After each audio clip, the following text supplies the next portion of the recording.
Okay, good morning everyone. Welcome to, apparently it's Tuesday because that's what my computer says. Who can keep track of the days anymore? I'm going to say hello to some people and then we will jump in. So Reza's here. Good morning, Reza. Basil's here. Good morning, Basil. Basil's here. Good morning to you, Basil. Hamad is here. Good morning, Hamad. Jesse's here. Good morning, Jesse. Sean is here. Good morning, Sean. And Hassan is here. Good morning, Hassan. Okay. So, okay, let's start here. Let's start here.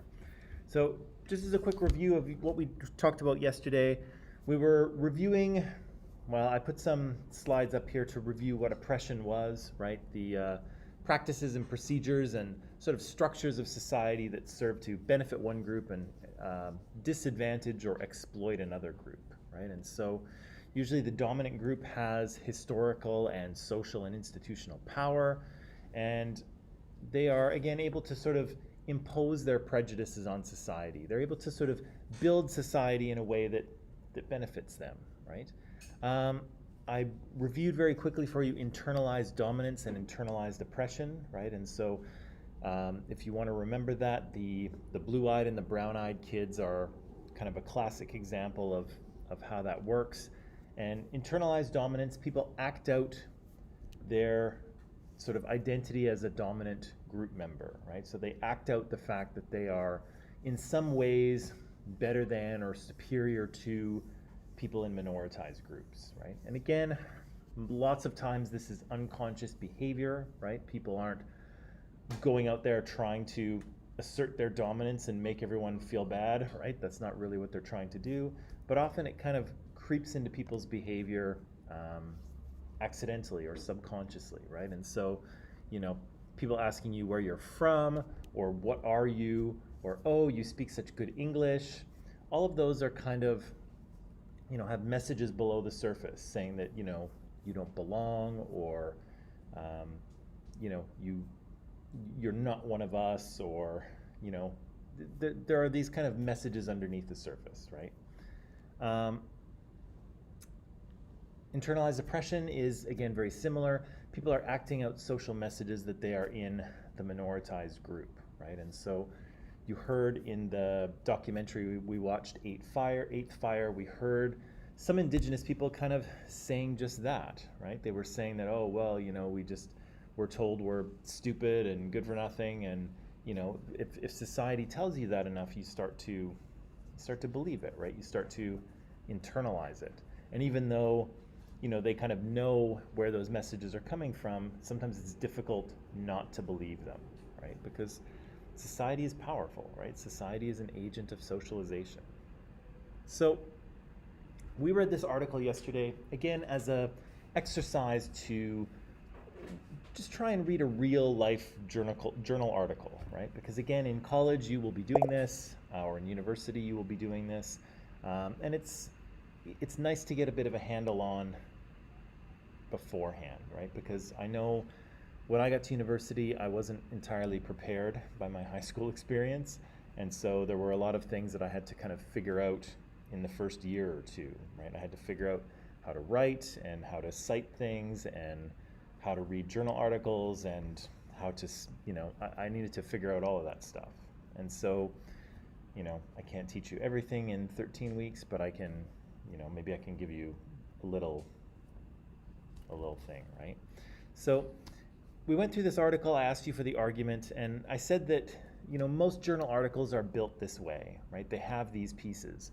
Sometimes they're called something a little bit different, right? Sometimes the headings will be called something different, but for the most part, this is what most of them are, right? And again, if you're just kind of trying to get the main idea of the article, you can kind of safely skip a lot of these things and just read the important parts, right? And again, that's what most students are probably going to do anyway, right? They're going to jump through, find the important stuff, remember it, and move on, because you're going to have a lot to read in university, and you can't read and memorize everything, right? It's too much. So we read through this, and again, I asked you what the argument was. Do you want to take a crack at?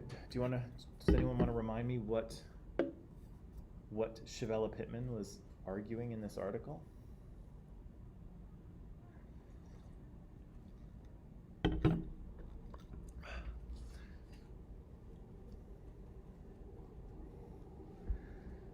No? Nobody wants to tell me? Okay, I'll tell you. So, this is what she argued, right? She argued that women of color who are faculty, who are university professors, seem to be experiencing some gendered racism in the classroom, right? And so Shavella Pittman said that in her interviews, that was how she collected data. She interviewed professors at the university, and her data suggests that it seems to be white males that are kind of coming into conflict with female professors of color. And they do that by challenging their authority, right? Their identity as an authority figure in the classroom. They challenge their ability to teach. They challenge their scholarly expertise or the legitimacy of, the subject in which their expertise is. And sometimes, I added on a fourth premise here maybe, and sometimes they actually threaten these women or threaten to harm their careers, right, with complaints or bad reviews or things like that. And so my question to you then is clearly not every white student is like this, and not every interaction is like this, but why do you think we see this pattern? Why do you think that it's much more likely to be white male students challenging female professors of color? Why is that?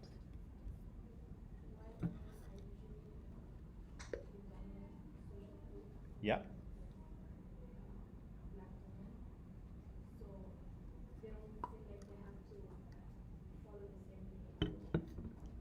Okay, so because they're in the dominant group, they don't feel like they have to follow the same social norms or rules, right? But again, do you think that's, good morning, do you think that's conscious or subconscious?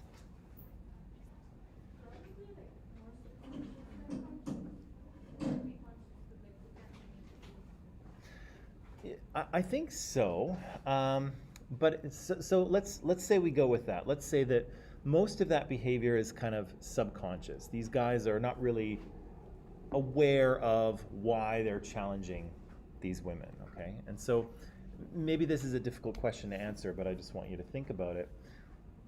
Why do you think, what do you think about, why do they think they're doing it? What do they think they're doing? They're clearly not thinking, I'm going to act out my dominance now, right? They're probably not thinking that. So what are they thinking? It's cool? How so? You see it in movies?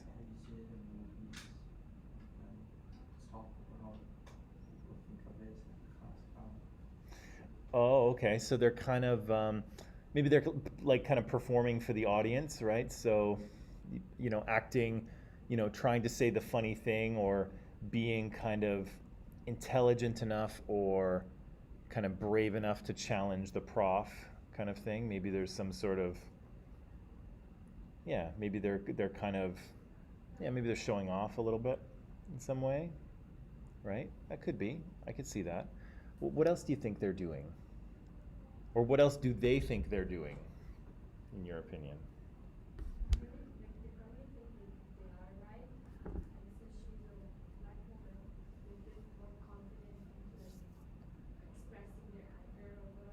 Yeah.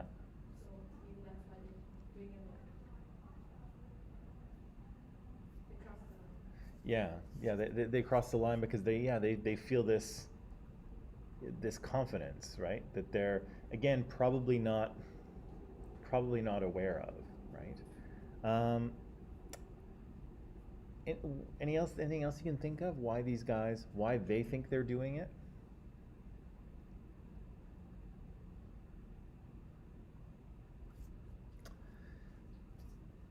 The other thing that is interesting to think about too is that often humans are not entirely aware of why they do the things that they do, and when you ask them about it, often they kind of make up a rationalization after the fact that kind of works for them, right? And so often what humans like to do is, they like to say, well, I had this, decision to make, and so I thought about this, and I looked at this, and then I made this decision because of this.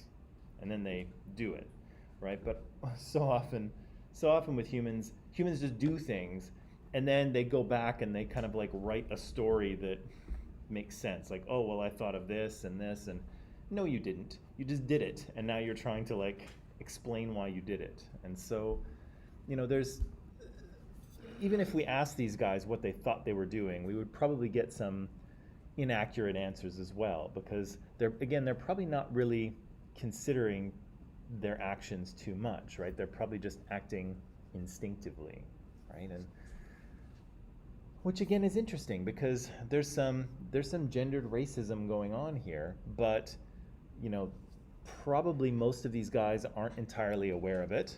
Some of them are. I think there was a guy in the article who was talking about, black people are 10% of this country, and if they want it, they have to fight for it or something like that. Did you remember reading that?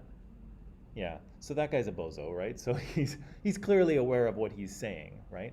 But lots of these guys probably aren't, right? And again, because of that, these female professors are constantly questioning what they're experiencing, right? Is this behavior, did this guy just waltz into my office without knocking?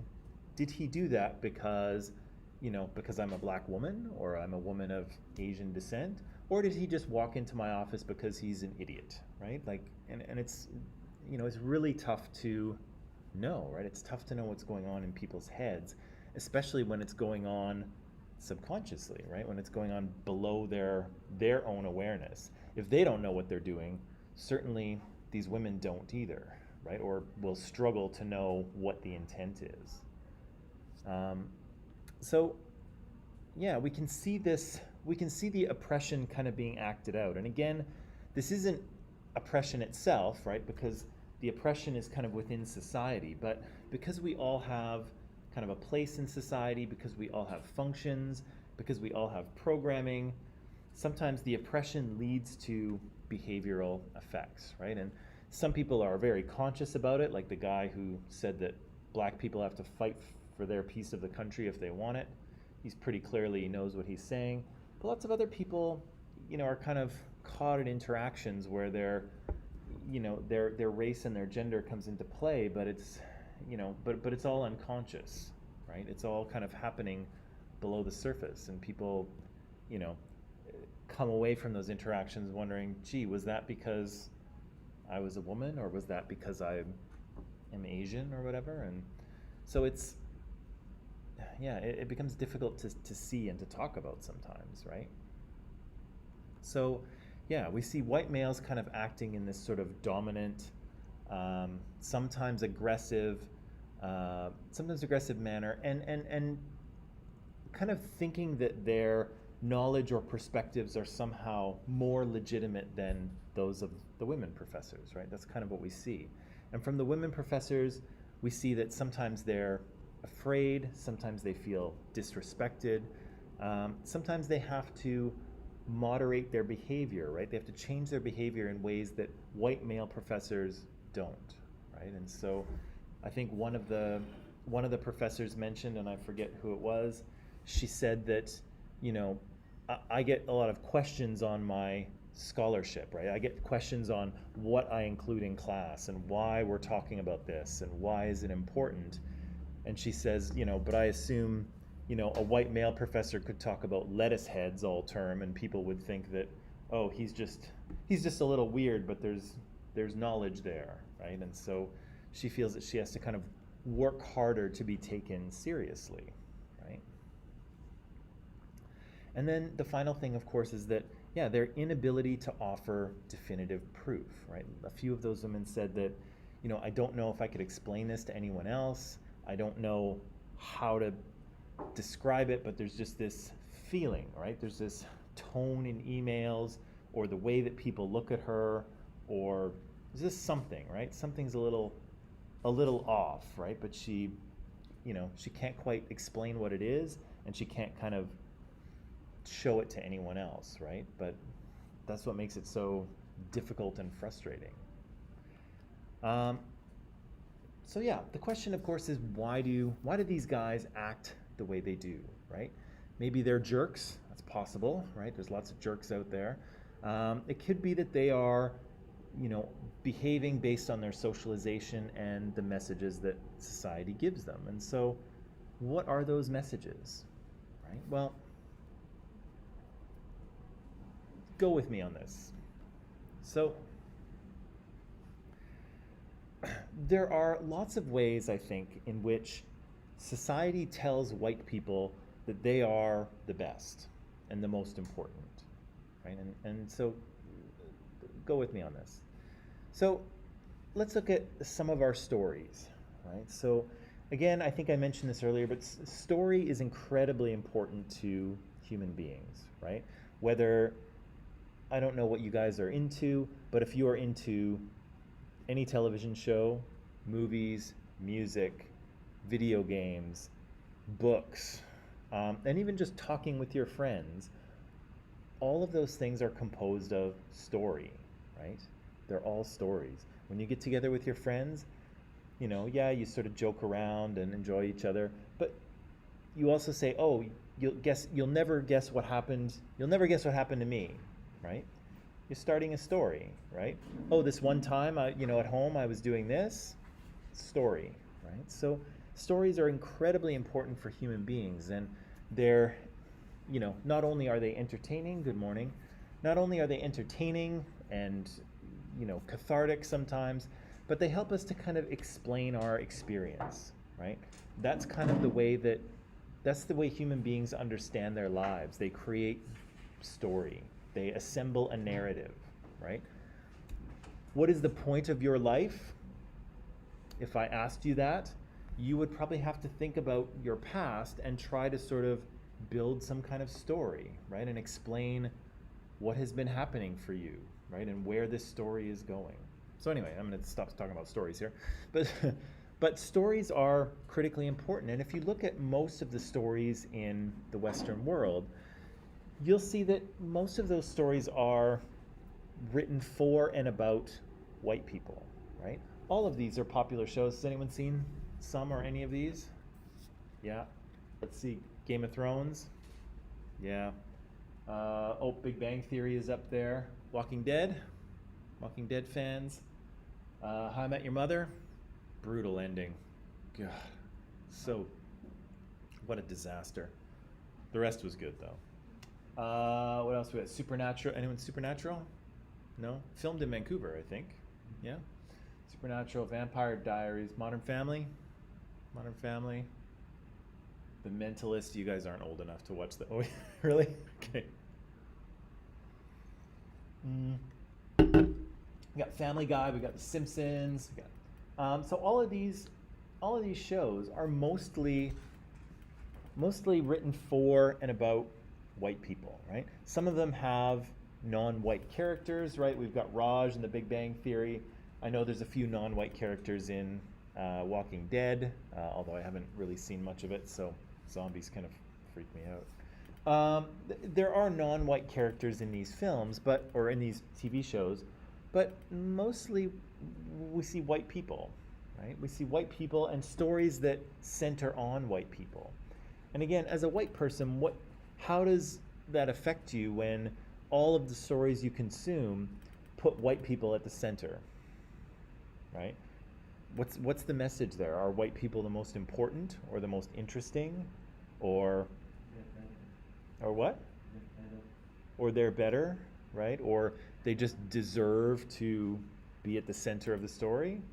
I don't know. I'm sure that's not the intent of any of these shows, right? These shows aren't white supremacist shows, right? But again, what's the message when over and over you see that the most important role in the story is reserved for white people, and non-white people are kind of just, they exist on the edges, right? And sometimes they're kind of stock characters. They're flat, right? There's really no, there's no depth to them at all.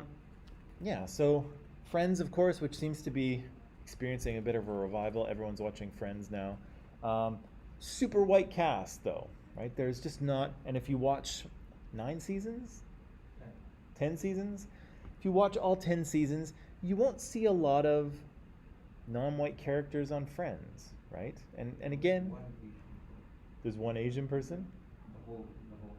Who was one it? Asian girl, one black girl. Yeah, that's it. Wow, wow. And again, probably not the intent to, communicate white supremacy, but I mean, how do people interpret it when white people are the star of the show all the time, right?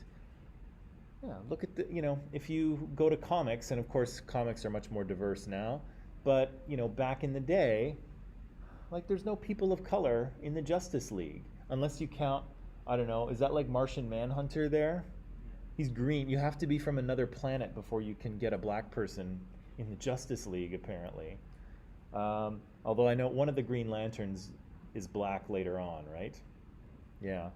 But yeah, white people, right? Justice is white or green, it turns out. Who's this guy?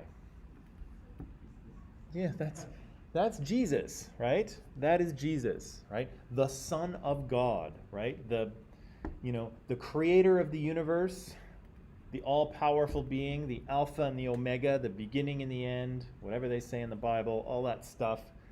That's his son, or it's him. It's confusing. It's complicated. It's a complicated relationship. That's the creator, right? And he is portrayed as a white man, right?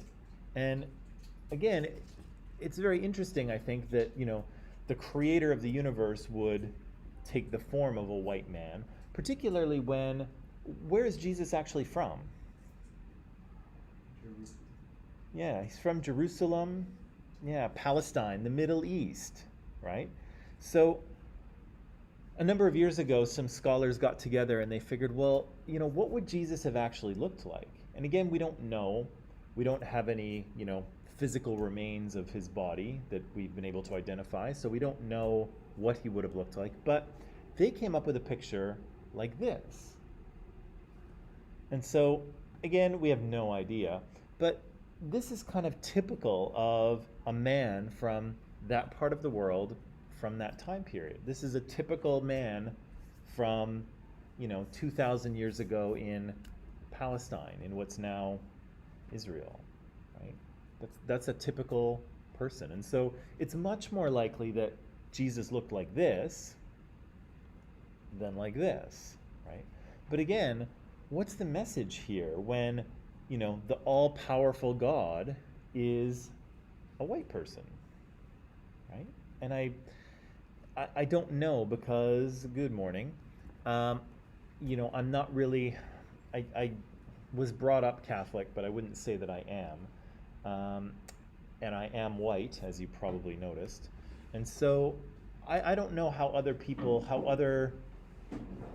other races or ethnicities who are Christian or Catholic, I don't know if it makes a difference, right? I don't know if it's anything that, that non-white Christians kind of notice and say, hey, why is he white? Or do you just kind of accept how he looks because this is how we always see him? We just accept it. That's Nowadays, especially people just look at Jesus as an idea. yeah. He's less a Like, not a figure. I wouldn't say not a figure. I guess we don't. Well, we don't think of him so much, I guess, in maybe physical form, as he's not alive, right? He does not walk the earth as far as we are aware, right? And so, yeah, maybe it's true, right? Maybe we don't think of him, quite so much as a person rather than more of an abstract being, right? And how he looks doesn't really matter because he's not a human being, or he was, but I don't know. Not anymore. It's very confusing. I'm sorry, I apologize to Christians and Catholics. It's a very confusing system. But anyway, yeah, so the message is that, God is white, right? But yet, in real life, probably more probably more like this, right? And again, what message does that send? Similarly, in the Bible, right, we have the first people who are created, Adam and Eve. And of course, if you look at a lot of Renaissance and later artwork, and even prior to, you'll see these people portrayed as white people, right? And so here's Adam and Eve in the Garden of Eden. They've actually got reddish hair, right, which is a very white thing to have, right? And again, what does it say? That the first people created are white, right?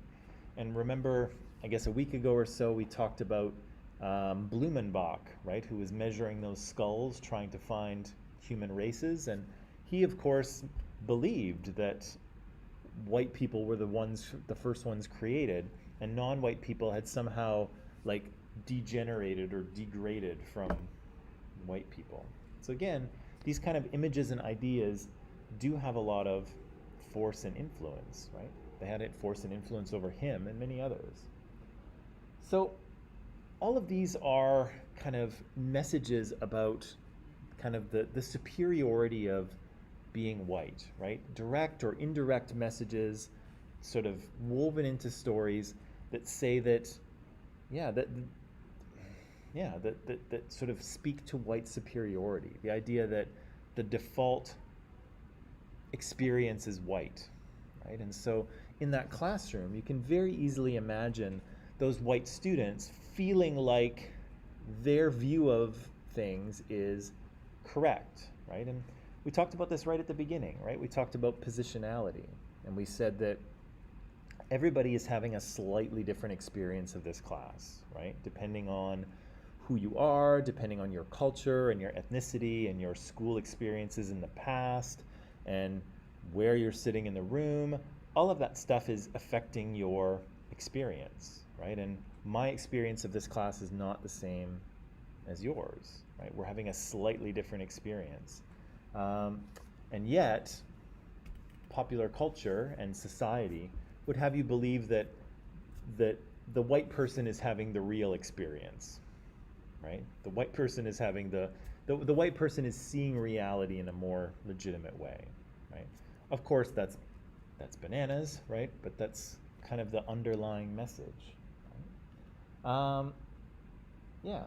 Go back to the movies. We said movies were important as agents of socialization because they teach us about things, right? They teach us what it is to be heroic, how it is to fall in love or to lose something or to,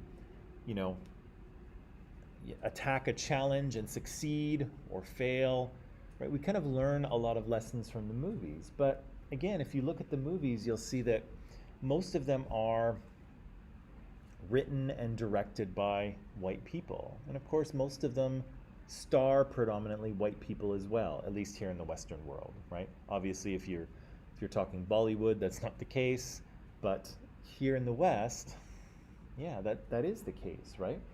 The 25 highest grossing films worldwide are all directed by white men, right? With two minor exceptions, right?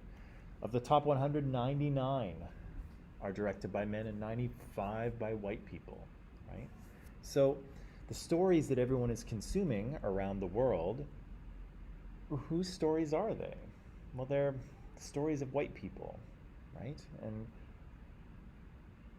again, it kind of creates an overimportance on white people and it marginalizes others. And actually you hear that a lot now, right? When people, when you have like Black Panther, right? You have people kind of standing up and saying, for the longest time I would watch movies and I never saw anyone like me on the screen, right? And now I do, right? And you're kind of hearing that more and more from people in minoritized groups, right? Whether it's racial or whether it's gender or sexuality or whatever it is, people are starting to, these types of characters are appearing in movies and people are saying, for the longest time I never saw anyone like me on the screen and now I do, and it feels good, right? It feels validating that, yes, you are, that you're valid, right? That you're, you're worthy of, taking part in the story as well, right? But yeah, lots and lots of white movies, right? One of the other things you see, because those movies are all created for and by white people, you often see stereotypes reproduced over and over again, right? Racial stereotypes, sexual and gender stereotypes. You also see the white savior narrative show up. Has anyone heard of this white savior idea? What is it?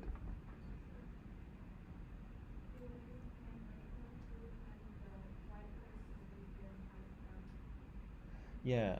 So this is kind of a movie. You've probably seen a movie like this where there's a group of non-white people. Maybe it's a neighborhood, maybe it's some villagers somewhere, and the white person comes in and rescues them somehow, right? Iron Man. What's that? Iron Man. You what? Iron Man. Um, let's see. Yeah, I guess in a way, right? Like in the part one. Yeah. He goes to, I don't know, I think it's Afghanistan or something. Yeah, yeah, He yeah. goes there and this really takes people with it. I think that I don't know that that's the whole plot, so I wouldn't say it's a white savior movie, but that's a white savior thing to do, right? The people are helpless. What's that? The blind spot. The blind spot. Yeah, I think so. But that was based on a true story, right? True, right? And so a lot of these kind of white savior narratives are based on true stories, right? But again, there's going to be a lot of choices made in bringing it to the screen, right? And often those stories are pretty heavily rewritten, right? And they're rewritten to appeal to the audience. And so, yeah, they're based on true stories, but they can still carry a negative stereotypes or hurtful messaging, right? Think about when we were reading the story about the people with three eyes. So that person, the two-eyed person in our story, went to a play about a three-eyed person who lost their third eye, right? And it was tragic, and it was, how could they go on? But they somehow found meaning again, right? And it's very inspiring, right? It's inspiration porn. But again, the message is that, living with two eyes, why go on, right? Why bother? Life is not worth living, right? And here we often see, these kind of tricky messages mixed into white savior movies, right? So the idea, so here's a few of them. There's more. This one on the far right is a joke, by the way. That's not a real movie. Although I would watch it, because it'd probably be good for a watch. But yeah, all of these are white savior movies, right? They put. What about Gridiron? Maybe I haven't seen Gridiron. It was based on a true story. Like, Okay. the main character who was supposed to be the white savior was Dwayne The Rock Johnson. Yeah. But at the end of the show, they showed that the actual guy was a white guy. Would that count as a white narrative? Maybe I'd have to dig into it a little deeper. It's hard if I haven't seen it, but maybe. The Last Samurai, definitely, right? In Japan, full of Japanese people, white dude shows up, becomes some sort of master samurai. Come on. There's nobody in Japan could have done that. They had to wait for Tom Cruise.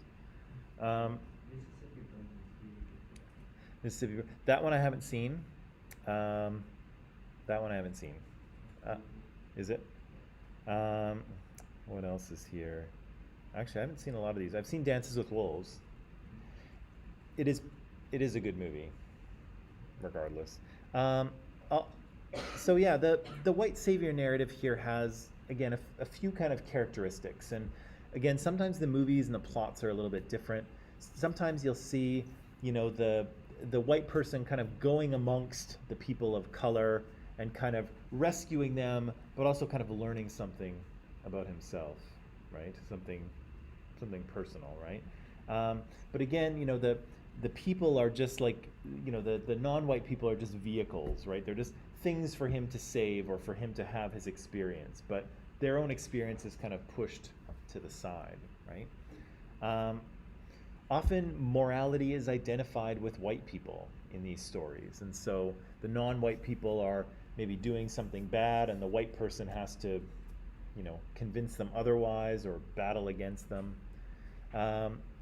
White saviors are often male, but sometimes they're female. And so if you think of a story where, a white woman adopts a child of color, right, from some other part of the world, and then she has to kind of struggle with that, right? But it's her struggle. It's not the child's, and it's not, the non-white society. Right? Again, in the pattern of kind of ruining things, because I worry in this class that I ruin a lot of things for you guys. What's that? You have another movie. Well, yeah, so I'm going to throw this one up on the screen because, again, I was a big fan of this franchise as a younger person, as a teenager. And if you've ever seen this movie is a super white savior film. He's in India. These sort of poor villagers have had sorry, I'm going to spoil it a little bit. Their children have been stolen by this evil cult, and our hero, Indiana Jones, has to go and rescue them, right?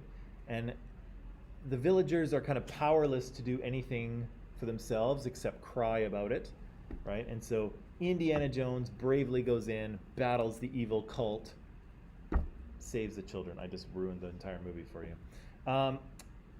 But again, the Indians here, the people from India in this film, are kind of two categories. There's the poor villagers who are weeping and can do nothing for themselves, and then there's the evil cult, right? And so there's kind of no one in between, right? There's the helpless victims and the bad guys, and the only people who are really heroic is this white guy who, in the first section of the film, literally falls from the sky because his plane crashes. He has to jump out. So this white guy literally falls from the sky and saves them, or comes from the sky, if you will. So again, heavy white savior narrative. Again, I'm sure that's not what Steven Spielberg was intending, but here it is, right? And so, I can still watch the movie, but it's like, ooh, yeah, so there's all these messages circulating through society that to be white is somehow better, right? And that white people, their experiences and their views are more legitimate, their stories are more important, their perspectives are more valid, right? And if we look at the statistics, we'll see that white people, of course, do have power, right? If we look at government representation, if we look at who's in charge of education and media and things like that, we will see predominantly white people, right? So not only is society telling you that, you are better and that you have, better ideas and more legitimate views than others, but you also have power in society as well, right? And so think how easy it is for these guys to kind of, drink the Kool-Aid, right? For them to kind of believe that, in fact, yeah, I know much more than other people, or I see things more clearly than other people, right? When, in fact, that might not be the case, right? Especially when you're a first-year university student and your prof has been studying their subject for 20 years, you don't know jack, right? You don't know anything. But it's very easy for these guys to feel like maybe they do, right? So where we'll go with this, not right now because we have some project work to do, but white supremacists, like real white supremacists, of course, don't agree.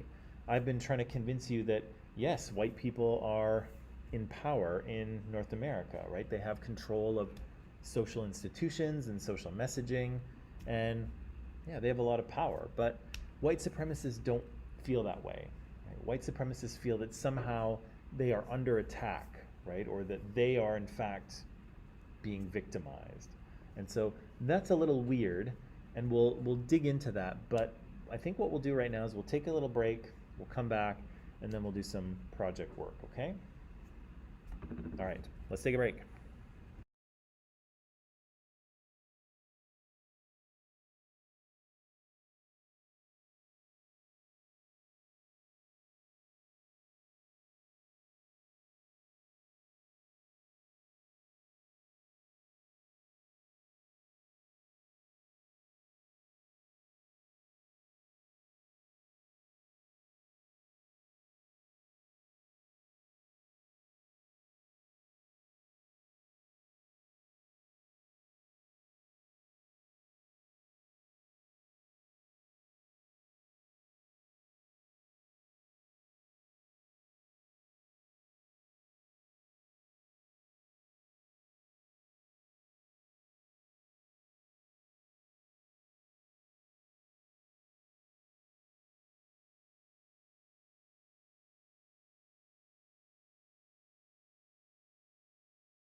All right, and we are back. So, little bit of project talk here. Okay, I'm gonna open that, and I'm gonna open something else here.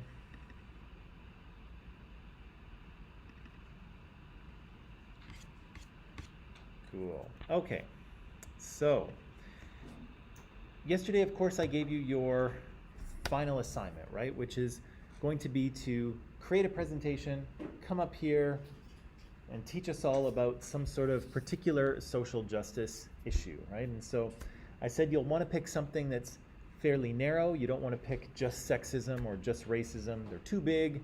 You won't be able to say anything interesting. You've got to narrow it down, just like Adam Pearson did.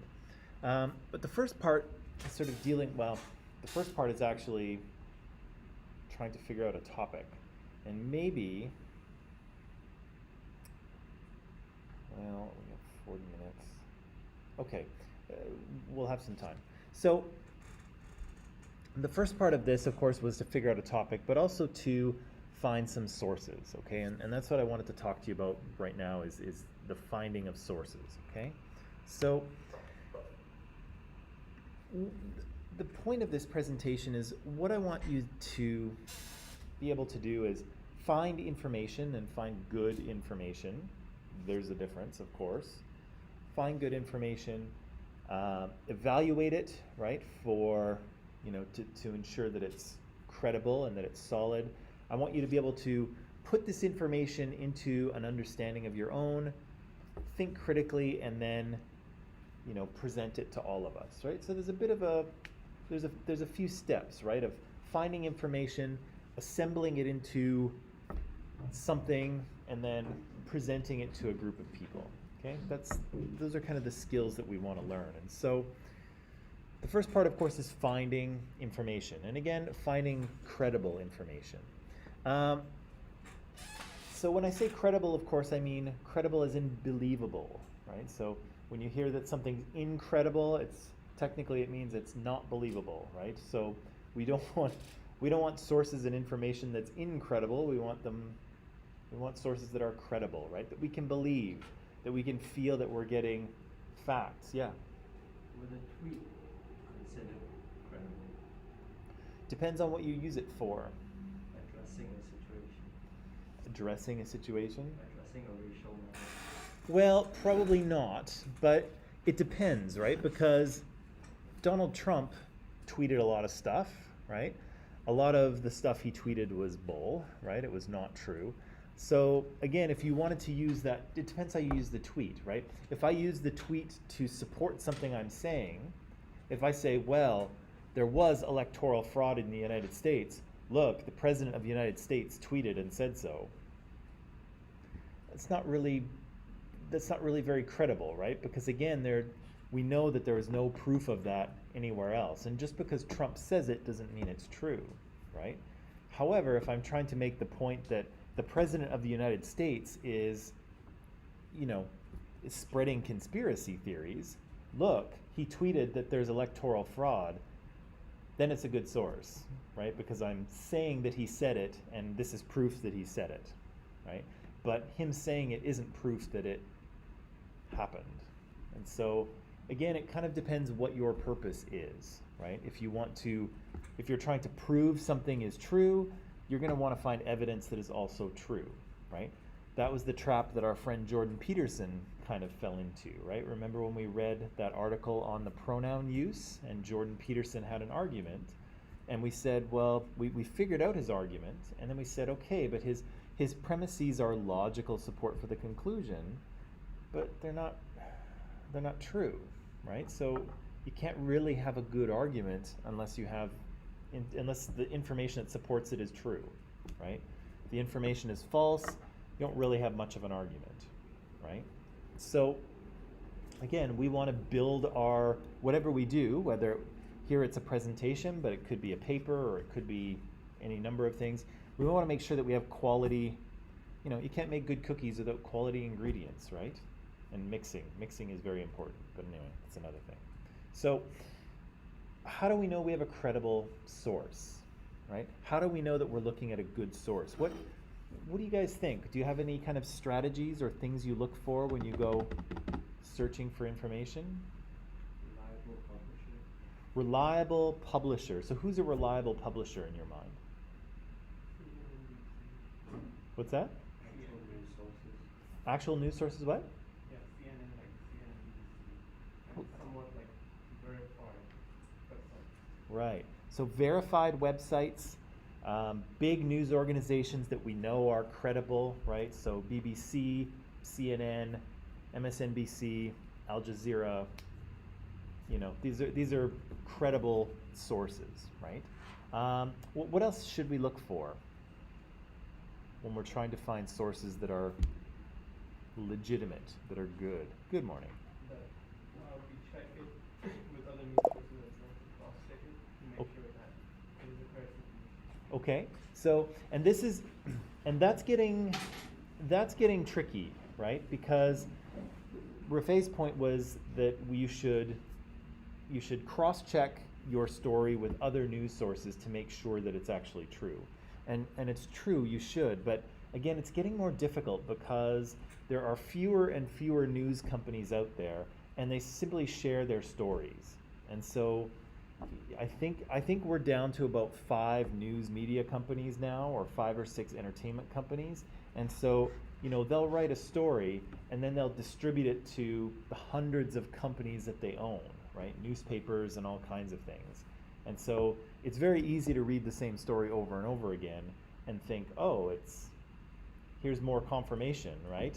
Well, I've seen all these articles are saying the same thing, but they're saying the same thing because they're all the same. They're all the same article, right?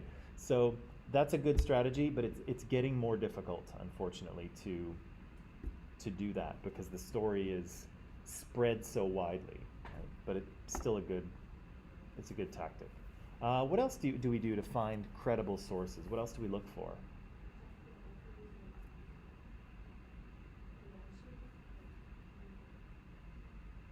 Yeah. Yeah, so it's step 1, like figure out who the author is, right? And then, see who they are, right?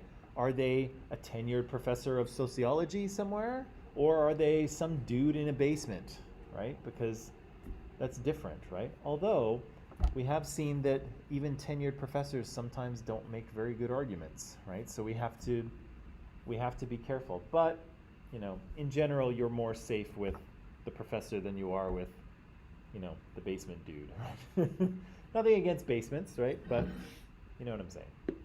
So yeah, figure out who your author is and figure out if they have credentials, right? If they have any experience or degrees or that sort of suggest that they know what they're talking about, right?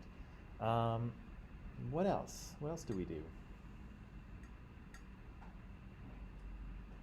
when we're looking for credible, reliable information?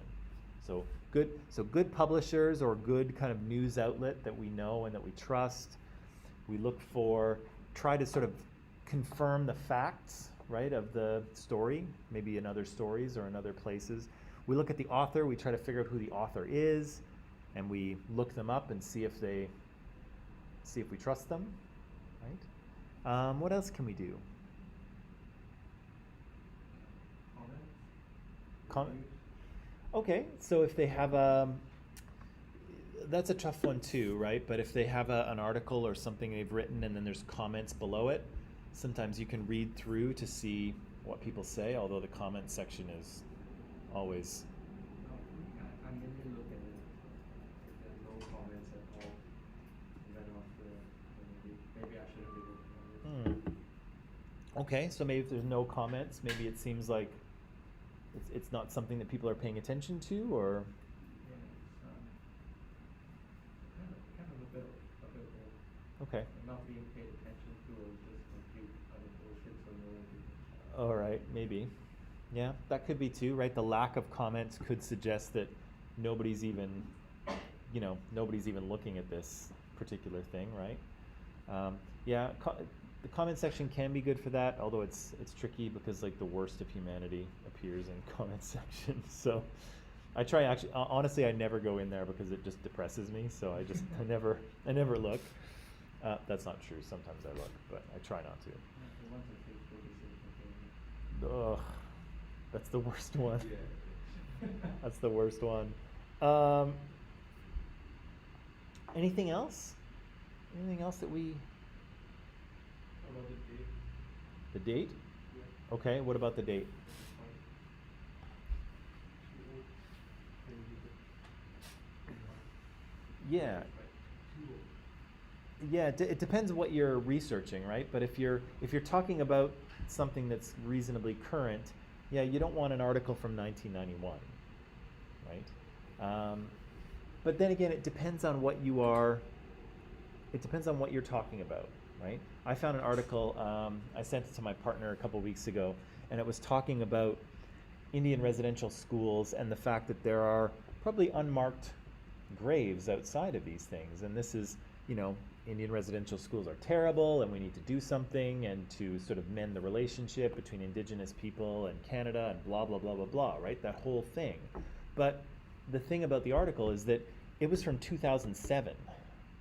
So the exact same thing that we are talking about now, which is news, is actually not news because we knew it 14 years ago and we didn't do anything, right? None of it was addressed, right? And so in that case, an older article could be useful because, you could say the same things were being said 14 years ago, right? And it wasn't really news then, and it's not really news now. Why are we acting like, oh no, this horrible thing? And it shouldn't be a surprise because we already knew. We just didn't pay attention or forgot, right? So again, yes, if you're talking about something current, especially social justice wise, you'll probably want something pretty fresh, right? Like within the last 5 years or so is probably good. But yeah, sometimes you might want an older article. You might be looking at something that happened in the past, or like I was just saying, you might be trying to make a point, right? You might be trying to say, look, this was all out in the open 14 years ago, right? Why are we not doing anything? So yeah, that's a good rule. Good rule as well. Try to find, especially for social justice, try to find something more recent, probably within 5 years or so. Anything else that we do? Don't cite Wikipedia. Don't what? Don't use Wikipedia. Yeah, don't use Wikipedia, right? Why don't we use Wikipedia? Because anyone can change the information.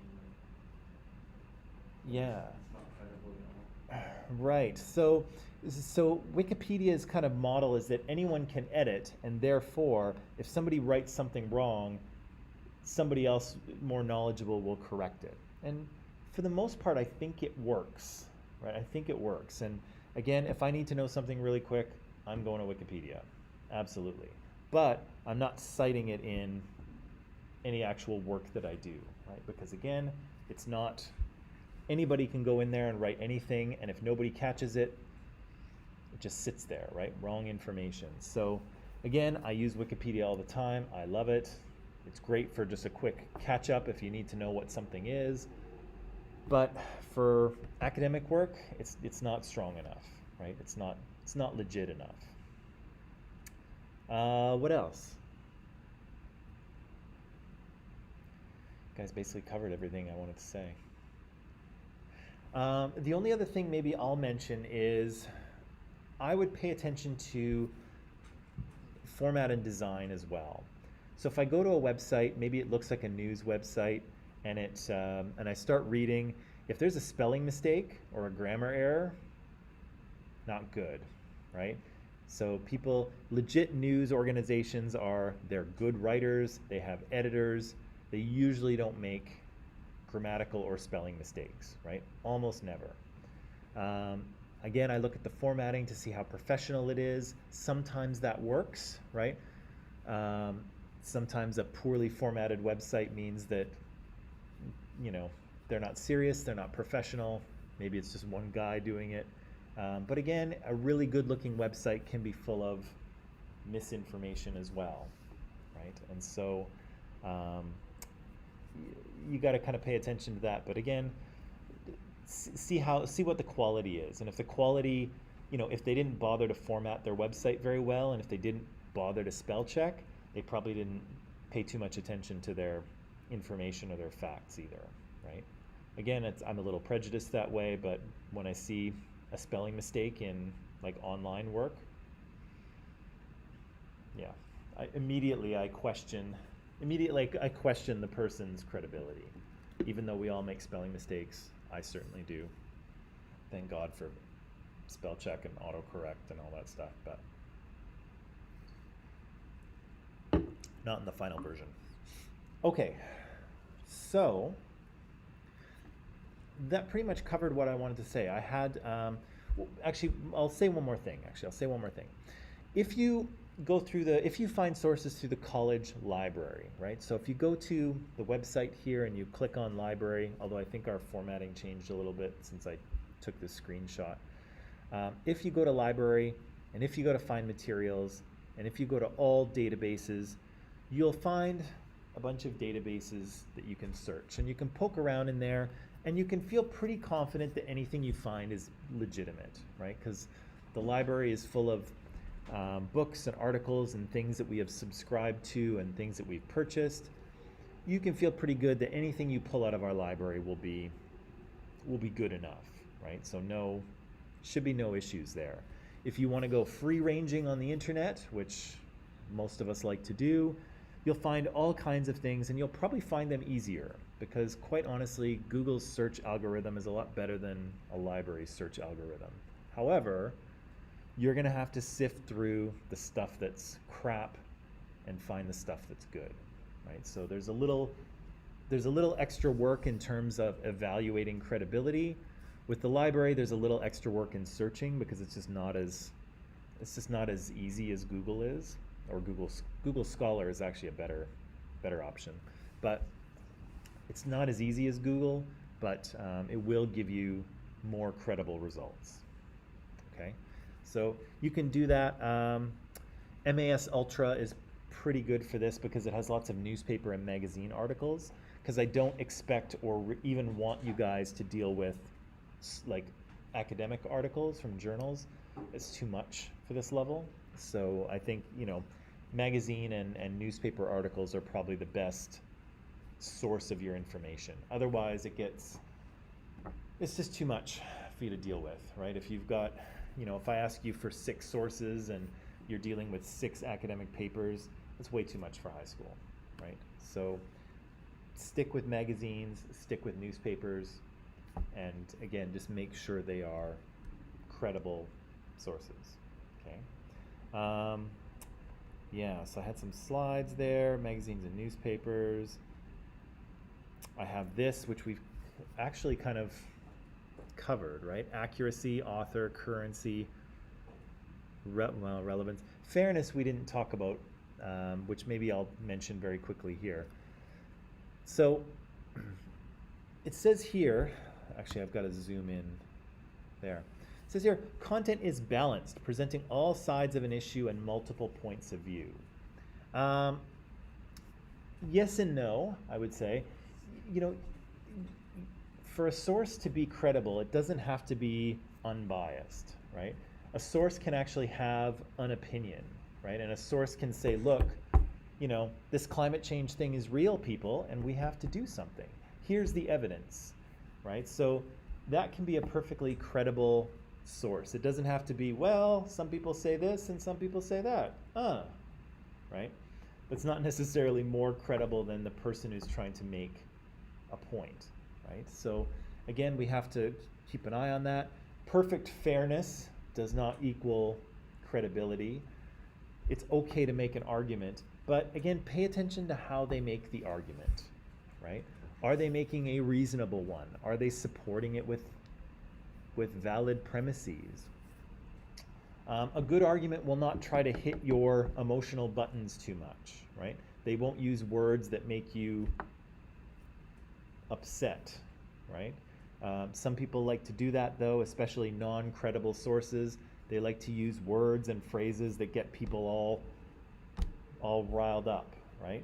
The more emotionally you're feeling about a subject because you're reading something, give it a second look and make sure that you're feeling that way because you're passionate about climate change, not because the author has used words that is like pushing your emotional buttons.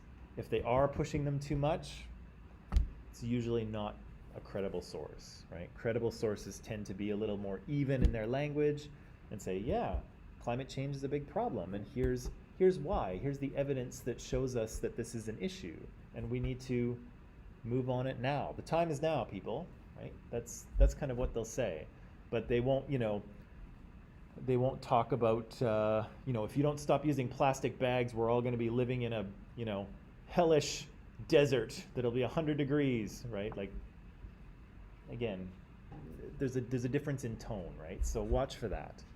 But again, a source doesn't have to be perfectly unbiased, because none of them are, really. Okie dokie. Good so far? Okay.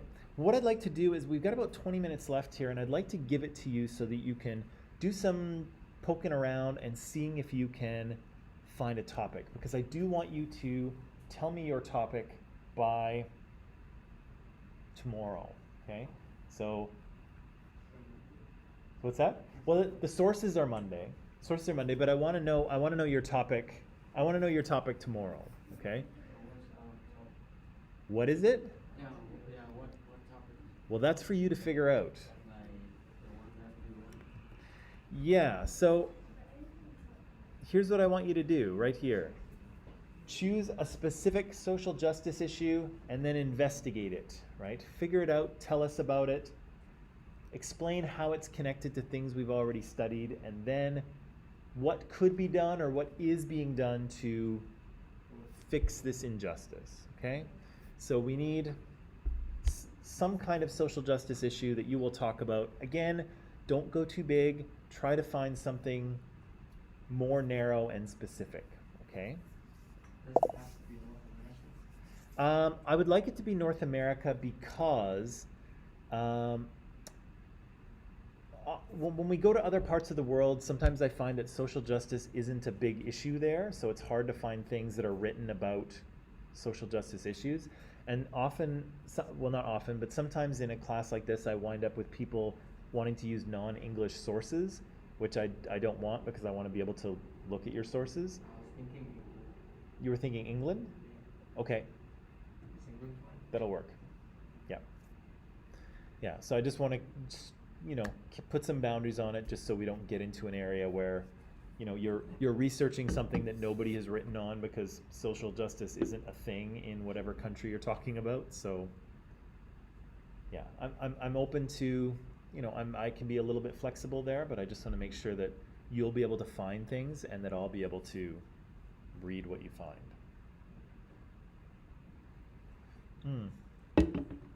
So, 2 questions here.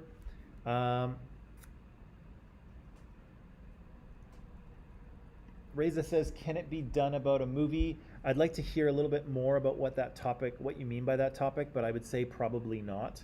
Yeah, probably not. But if you want to write me a Teams message, Reza, and explain that a little more, maybe I'm misunderstanding you. But if I'm not misunderstanding you, I would say no.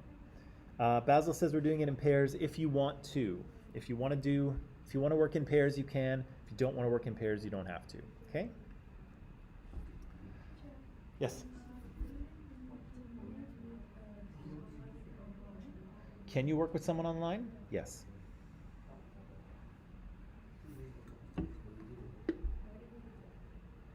Like someone in this class that's online? Like someone in this class that's online? Okay.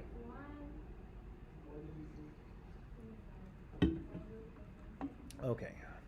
So I'll give you some time to work it out, and I will be here.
Okie dokie, people. That's all the time we have for today. I'll give you a little bit more time in class tomorrow to figure out your topic and to start on your sources. Okay, so don't panic too much. Just panic just a little bit. Yeah, a little bit of panic is good, and primes the adrenal glands. So pack it up. I will see you tomorrow. Have a nice afternoon. Au revoir. Do svidania. Ciao.